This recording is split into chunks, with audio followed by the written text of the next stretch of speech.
Hi everyone, today I'm going to show you how to make my gluten-free Samoas. They're another one of my Girl Scout Cookie Copycat recipes, and I think you're really going to love them. I mean, who could not love toasted coconut caramel and milk chocolate? So let's get started. I'm going to start off by creaming my butter in a large bowl until fluffy. And then to that, I'm going to add powdered sugar, not granulated, but powdered sugar. This makes for a nice shortbread type cookie. And then stop the mixer and scrape down the sides of the bowl if you have a lot of powdered sugar that didn't get mixed in with the butter.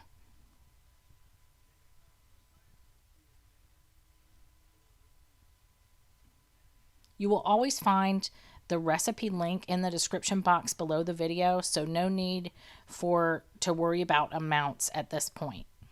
You'll find everything you need in that recipe link. So I'm adding to this 1 egg white, and it's going to immediately look like it's curdled, which is perfectly normal for this recipe. And now I'm adding my homemade vanilla bean extract, which has loads of vanilla bean seeds in it, and it's going to make the cookies look speckled, but that's okay because they'll be delicious.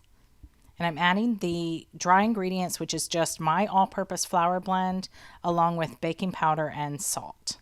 And that's it for the cookie dough portion. So we'll get this in plastic wrap and get it into the fridge for a couple of hours to firm up. But when you take it out of the fridge, make sure you let it come to a cool room temperature before rolling it out, because it will crack and it'll be really hard to roll out. So I am just doing a little bit of the dough here because I want to show you what I used, my improvisation for trying to get the cookies so much like the real Girl Scout cookies. I watched a video on how the company makes them, and they almost have this like moat that holds the caramel around the middle portion of the cookie. So I am using my Linzer cookie cutter, and I'm just pressing it down without the middle portion in there that would create like a star or a heart, and it's creating this moat around the outside, and that's what I'm using. I'll leave a link for this Linzer cookie cutter, but you can use whatever you have in your house that may or may not create this moat. It doesn't really matter. I just wanted to be as true to the real Girl Scout cookies as possible for the sake of this video and my blog. So I'm going to get these in the fridge for about 10 minutes because it was kind of warm in my kitchen. And I'm going to make the hole in the middle a little bit bigger. Again, for aesthetic purposes only. You don't have to do this. I'm using a Wilton 1M tip and just poking it out and then, putting them back on. And then we'll go ahead and bake these. And while these are baking, we can get started on the caramel, but don't walk away from this caramel. So this is right here. This is a little bit of water, granulated sugar, and a little bit of corn syrup in a small saucepan. Notice I am not stirring this, but just moving the sugar around just to get the sugar completely wet. I don't want to stir this because I don't want any sugar crystals to end up on the outer edges of the pan. Otherwise, I will need to use a pastry brush dipped in water and wipe that down. This is like time elapsed, but this whole thing will take about 10 to 15 minutes for the caramel to start browning, or for the sugars to start browning.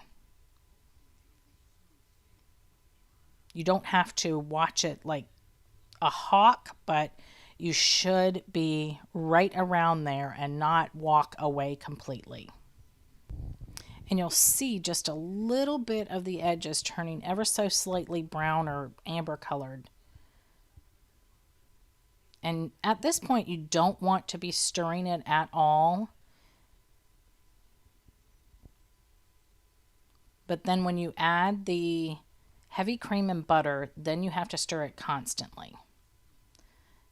When you do add the heavy cream, Do it slowly and carefully, and do not put your face in front of it because it is going to sputter up like this.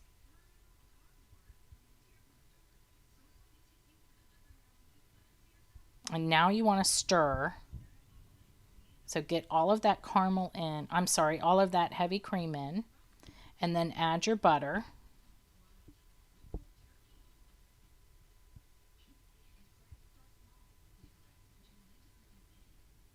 And then I like to clip on a candy thermometer anytime I'm doing any sort of candy like this. Instead of trying to use an instant read thermometer, I just feel like instant read, as soon as you take it out, the temperature could change. And I just like having that constant temperature readout. So now we're going to stir continuously until the temperature reaches about 236 to 240 on the thermometer.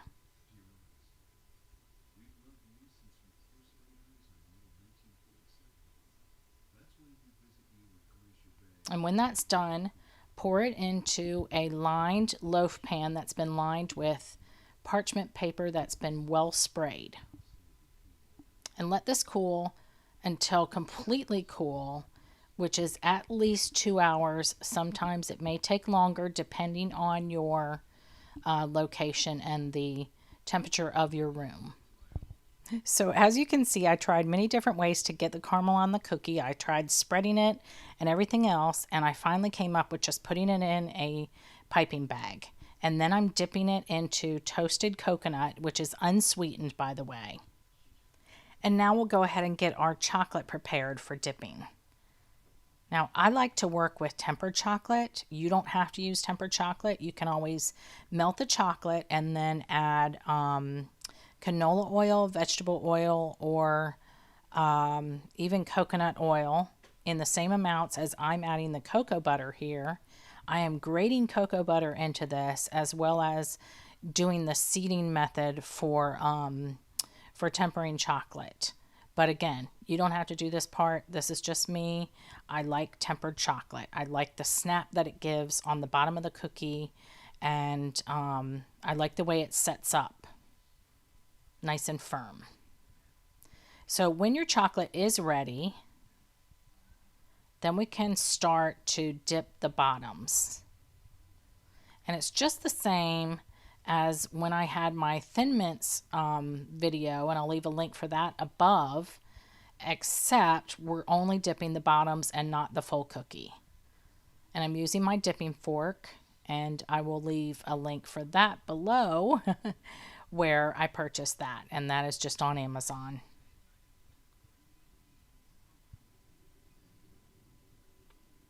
And after you dipped all your cookies, take the extra chocolate, any extra chocolate, and drizzle it, put it in a small pastry bag and drizzle it over the cookies to give that classic Samoa's lines across the top.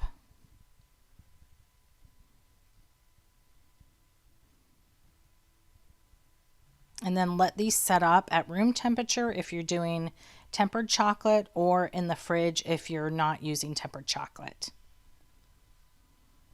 And that's it, you guys.